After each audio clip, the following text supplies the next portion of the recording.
4级飓风哈维在上星期五登陆美国德州，顿时狂风骤雨，累积雨量超过1320毫米，相当于56兆8000公升，不只是2005年卡崔娜飓风的2倍，更创下美国本土最高纪录。哈维行经之处，灾情不断。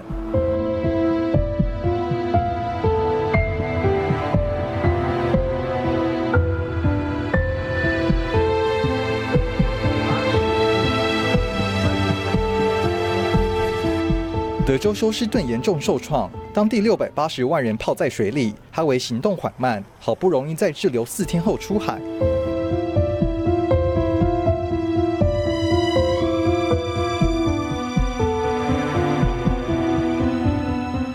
Atmosphere is warmer, it contains more moisture.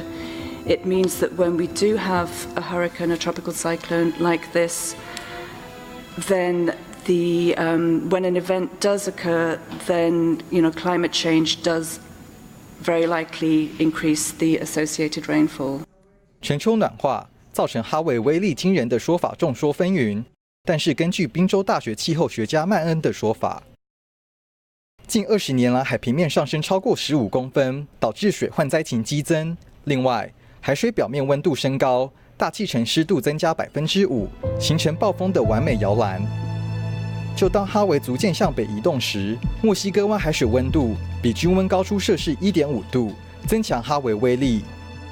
科学家表示，这次哈维提供的卫星数据可以运用在未来的暴风预测中，协助了解暴风转变的途径。大爱新闻邱崇玉编译。